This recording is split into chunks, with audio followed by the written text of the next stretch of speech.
The following is a special presentation of Tony Kurre Radio.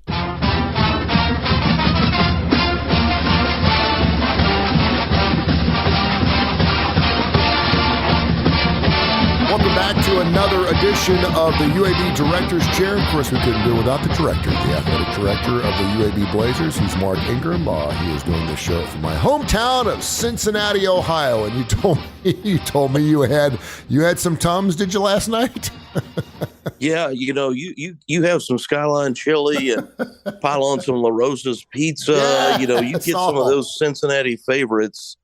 And you're going to need something to help with the heartburn, no doubt. Get some Grater's ice cream up there. They're pretty good at that. There's a great place up there called Montgomery Inn. They are known for their ribs. Oh, yeah. Yeah. Great ribs. It's a great German town, too. You can get some great bratwurst and stuff up there. It's a great eating town. I know how much you love to eat as much as I do, man. When I get up there, Frisch's Big Boy, there's another one. I mean, there's some places. The minute Tony will be hitting Frisch's later today. There you go. And I believe it's Bowling Green, I think, is the first exit. That's the one with the Corvette Museum, where the floor fell in a couple of years ago. But I believe that's the first exit you can get off of to hit White Castle. So, I mean, I'm like, I could have just eaten dinner, and I'm stopping. I'm getting 12 of those bad boys on the way. So, I'm glad you're up there. Tell my friends and family I said, hey, and I know you're coming back. So let's talk some college sports, some college football. We got some great stuff to get into. Of course, we're in the middle of bowl season, depending on when you hear this particular podcast. We usually keep our podcast up for a week, but they live in infamy. You can listen to them whenever you want. But executive directors are getting together and expecting to examine bowl criteria, how the NIL is affecting it, shifting bowl games back a week because in 2024, obviously, we're going to be expanding the playoffs, more flexibility in conference bowl affiliation, and more TV partners. And let me just say this. I just went to the game last night, the Ticket Smarter game in your home, the Protective Life Stadium with East Carolina and Coastal Carolina, and East Carolina looked great. And I know a lot of people don't like the fact that there's so many bowl games. I don't know who these people are. There's 43 bowl games, and I love it. I'll take as many bowl games as I can get. I love the fact that every day during the holiday season, there's pretty much a game on every single day, sometimes two, sometimes three. And I absolutely love it. I think you're not a college football fan if you don't enjoy watching an East Carolina and a Coastal Carolina. It gives you an opportunity, really, to explore and knowing that East Carolina is obviously in the AAC, correct? I mean, the UAB Blazers are going to be in that conference next year, so I got a chance to set my eyes on this team. But I absolutely love it. What's your thoughts as an athletic director? Yeah, listen, I love college football. I love watching these kids compete. I would add bowl games. I certainly wouldn't take them away. And we've talked before. I get disappointed in hearing people talk about, the one of the favorite terms out there, negative terms, is meaningless bowl games. And I say to anybody that ever brings that up, I just say, listen, you've never been, if you think that, you've never been in a locker room with a group of kids like we did in 2017 when we became bowl eligible. It was around the 8th or 9th game of the season. We became bowl eligible that year. And that locker room was like we'd won the national championship. And I've been in a national championship locker room, so I'm telling you, the feeling from those players was like that. It's a special thing when you're in that room with those kids who hadn't been to one before, or maybe the school hasn't been to one in a long, long time like us. To do that, it's a huge achievement. And then I've also been in a locker room where a team became 6-6. And then, maybe the next day or 3 days later, we gather them together to say, hey, I'm sorry, the way the math works this year, we didn't get an invitation. Yeah. And after the celebration in the locker room of we got to 6-6, oh my gosh, we're going to go to a bowl. And then a couple of days later, the athletic director and head coach have to deliver the news, which the AD and coach have nothing to do with. You're lobbying like heck for your team to get an invitation, but you can't force that, and delivering that news, it's awful. I mean, it's just so anybody that says that and uses that term, there's too many of these, or it's meaningless.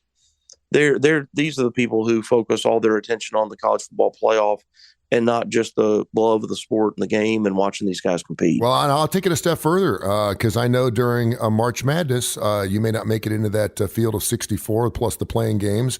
Then, of course, you get the NIT. Now you got the CIT, you get the CBI. You got all these other teams playing basketball. I'm like, the more sports on TV, the better. I don't care what it is. I mean, I don't care if it's a 5-7 team playing college football. My eyes are going to be watching the television. So bring it on. The more college football. And you know what? A lot of people are like, well, no one's going to watch or no one's at the stadium.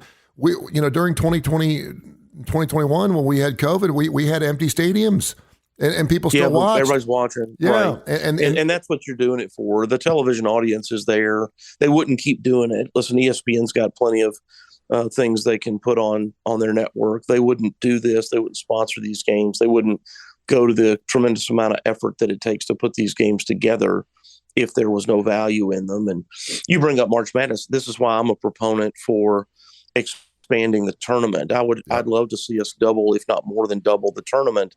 And my rationale there is, there's about 131 FBS football teams, and 86 get into a bowl. Yeah. Okay. But there's 300, and I'm going to get this wrong, but I'm close.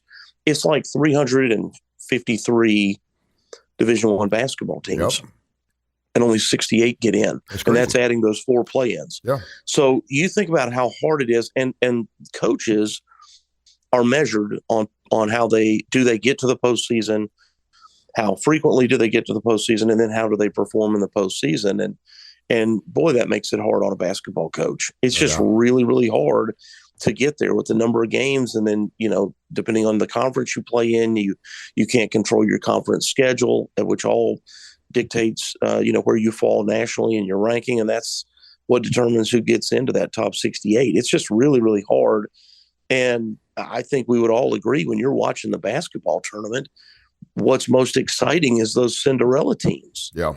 Right. You love watching St. Peter's, the Peacocks, make a run is awesome.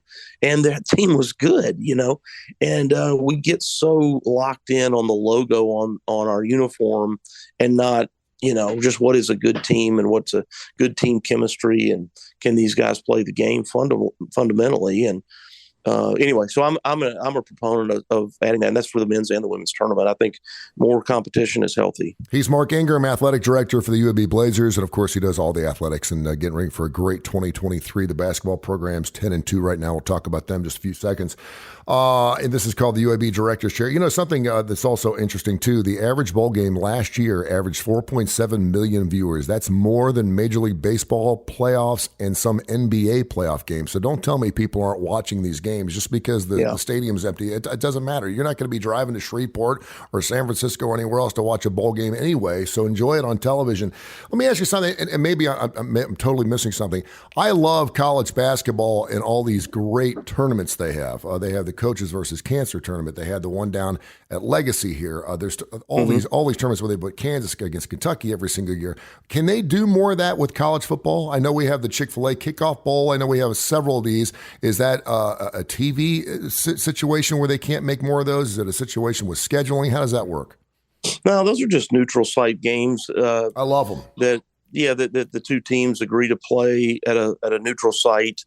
They'll, maybe a city decides they want to have one of these, and they start approaching teams about playing their game in their neutral site. Alabama played in Dallas a couple of times, I think, over at AT&T against Southern Cal, and seems like there was another one. But it's a fun thing to do, but I will say it's hard on the fans, because if it was going to be your home game, your fans that have season tickets, they were expecting that home game, and now they got to travel to see their team. So, these higher level teams that are making it to the CFP, when you start going, okay, we're going to start off the year with a game somewhere, not here, wherever here is for you, and then you make it to the CFP or a bowl, later in the championship, if you make it to your conference championship. So now we got another neutral site travel game, and then we've got 2 rounds of the CFP potentially. It's just a lot, and trying to respect that, and what we do is not inexpensive, right? We ask our fans to make donations, and those donations to the program guide where they sit, the location that they sit in and how many seats they can have, how many, we allow them to purchase, right? Yeah. And so you got to be price sensitive to your fan base too. But they are great contests. From the spirit of competition, you're right. It's great to have a stadium where 50% of it is one school color and the other 50% is another school color on a neutral site, and get after it. I think it's fun, and they do them all over the country. And we played a neutral site against Jacksonville State down in Montgomery, which was not, we didn't design it that way initially, but it was all around the sort of finishing the construction at Protective Stadium. And I was there. It was great. Was there. And I love it. It was great that they gave us that opportunity. And Johnny Williams, who works down there, is an old friend of mine, and he helped us put that game together between the two schools. And, it was good for us, and I think good for Montgomery, I hope, and good for the two teams that played in it. It was neat to see it in that facility, actually, too. I thought it was super cool. To kick off 2023, we're going to be taking all your email questions. I've been getting a bunch of them here. info@TonyCurryRadio.net. info@TonyCurryRadio.net. You got any questions about college sports or from Mark Ingram personally or specifically, send them to us, and next week we'll ask all email questions on the show, and we'll get you covered up. Something really interesting going on here with the HBCUs, and I think it's wonderful.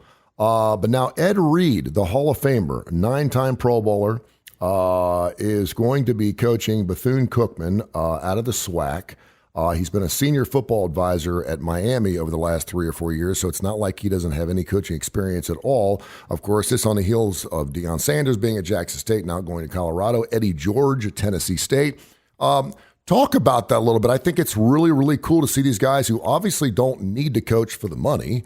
They're Hall of Famers. They're going to these HBCUs. When they go into programs, maybe perhaps they feel like they have to go to a smaller program in order to go to a Group of 5 or a Power 5 school like Deion Sanders did. But can you talk about that a little bit? And then I want to ask you what the difference is between being a player and a coach.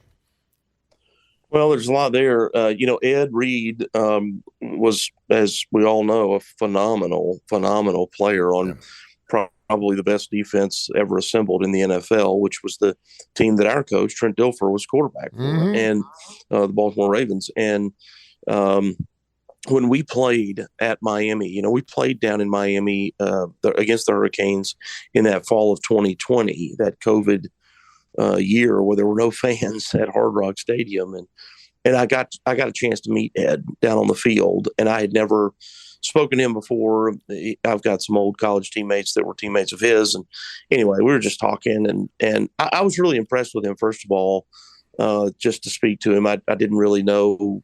You never know what you're going to get. You go introduce yourself to somebody, and they could be really friendly, or they could be really aloof, or whatever. And he was really friendly, and frankly, I could have asked for a better, conversation with him. And so I can absolutely see why, whether it's Bethune-Cookman or anybody else that might have considered him would have enjoyed their conversation with him. That's what I would say about that. As far as his knowledge of the game, I wouldn't question a bit.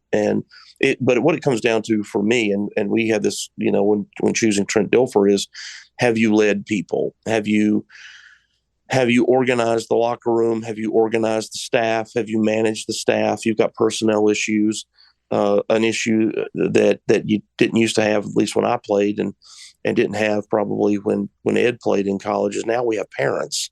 My parents would have never called my coach. Yeah. Parents call coaches now. Parents call the athletic director now. Why is that? Why is that? We can't help ourselves. I mean, I say that because I'm a parent of 4 kids, and you get frustrated. You think back to the time where somehow, you didn't get to play because the coach's son got to play over you. And is it a good thing, though? Player. I mean, is it a good thing? No, it's not good. No, you've got to tell your kids, and we've my wife and I have worked very hard at this, and we're certainly not where we'd like to be. But when things come up, we just say, you need to go talk to the coach about it. Yeah. We'll help guide them. I think that's our role, guide them on how to handle a situation, right? How to speak to the coach, what to say, what to ask for, and help them to understand that what they're asking isn't disrespectful. Yeah. We'll say, listen, it's only disrespectful if you say it disrespectfully. You can ask questions. Hey, coach, I'd like to play more. What do I need to do to play more?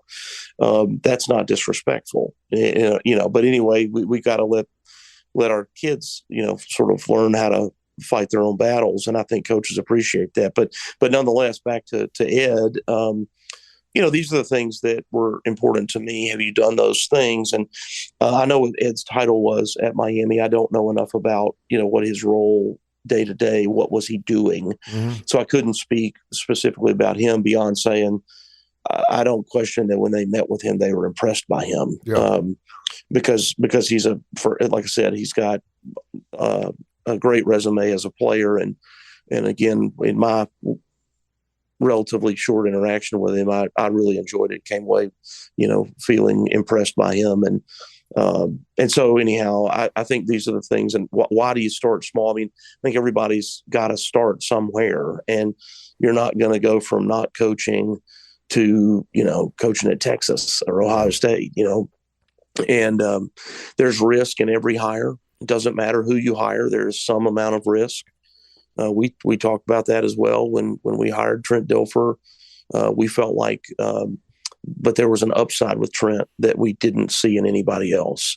And while there was risk with everybody had we made a traditional hire. And I don't want to speak for Bethune-Cookman, but I suspect they may have had some of the similar conversations about what Ed Reed brings, to them. And, my friend Mickey Allen is the athletic director, was an old teammate of mine. He's the AD at TSU who hired Eddie George. And, and he has said to me, like, Eddie's a businessman. Yeah. And he says, Eddie is really, really smart. And everywhere we go, people are impressed with Eddie. And when he meets with recruits, he impresses recruits. And so you're trying to draw attention to your program that's greater than what you had. And it doesn't matter what your program is.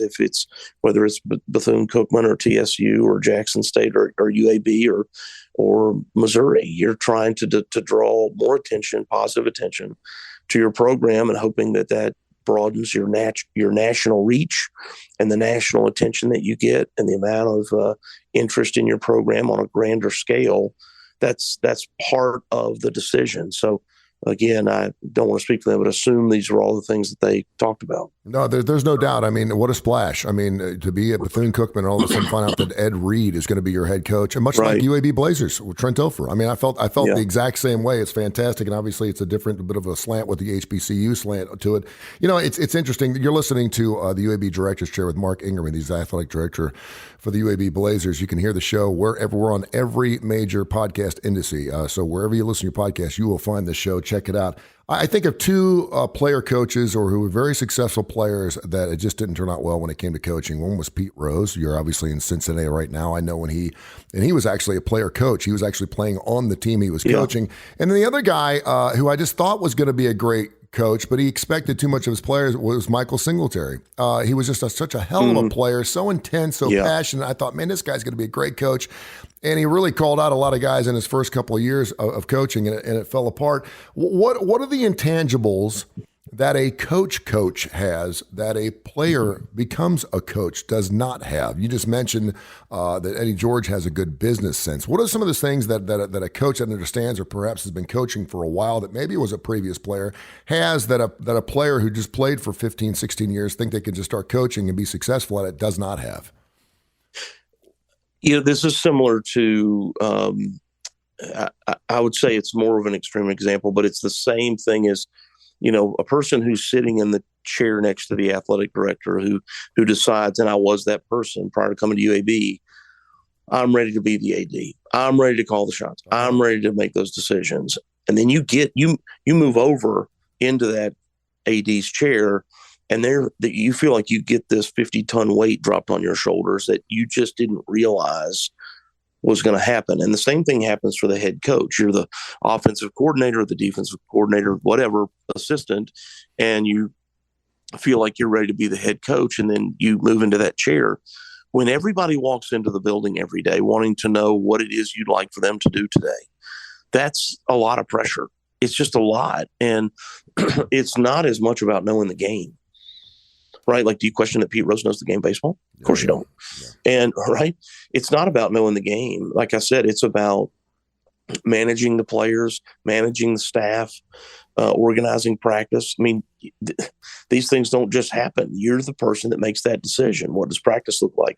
What are our meetings going to look like today as a staff? What film are we going to watch? What games are we going to prepare for? Tony, you're going to watch the Arkansas State film. Mark, you're going to watch the Georgia Tech film. Like as you prepare for next season, and you're starting to do all these things. Well, you're, as the head coach, you're the person that has to direct everybody to do that. Yeah. When do we take time off? How long is our workday? Some people think you got to go in at 6 a.m. and not leave till midnight every day. Other very successful coaches are like, no, we're not getting in before 7 or 8 o'clock, and we're leaving here by 7 o'clock. We're going home to our families, and I've seen that successful on both sides. So which is right? Yeah. Which one works? Well, they both work. It's how you manage and lead people, and so that's to me, not knowing enough specifically about the Singletary or the Rose situation, but you're right. These are great players. It's not about the sport, right? It's not about, do you know the X's and O's of the game? Do you think Mike Singletary knows defense? Yeah, I think he probably does. And but are you prepared to, in football, manage the game as it comes to you? And in baseball, you're doing that too, but it just doesn't happen as fast, right? There's not a shot clock, or a game clock, excuse me. Well, and just because you know how to fry chicken doesn't mean you don't know how to own a KFC franchise. I mean, or raise them. I know how to cook them, but do I know how to raise them? No doubt. This is the UAB Director's Chair right here, exclusively on the TKR Podcast Network, Tony Kurre Radio. You can listen to now 14 different shows on Tony Kurre Radio. You get the TKR app, like hundreds of thousands of folks have already downloaded. And of course, wherever you get your podcasts, we have well over 1,000 episodes of music-intensive shows, of computer shows. We have non-for-profit shows. We have UAB shows, all kinds of great stuff. Check it out. Your basketball program's only lost 2 games. You're 8-0 at home. You've got the UTEP game coming up here tomorrow night, and depending on when you listen to this podcast, and obviously on New Year's Eve, you got UTSA. Anything you want to add to what this basketball program's doing? They're doing exactly what we thought, right? I mean, they're playing lights out, great defense. They're getting up and down the floor. They're a fun team to watch, indeed. They are fun. And that New Year's Eve game, if people haven't looked at the schedule, that's an afternoon game. So any plans you might have for that night, you can still do both. So I'm hoping that people won't just see that date and go, oh, gee whiz, I'm not going to that, No. The team is terrific. Yeah. And they're playing Andy Kennedy basketball, which is intense defense. He loves to press. He loves to mix that up and throw people off balance. He loves to run up and down the court.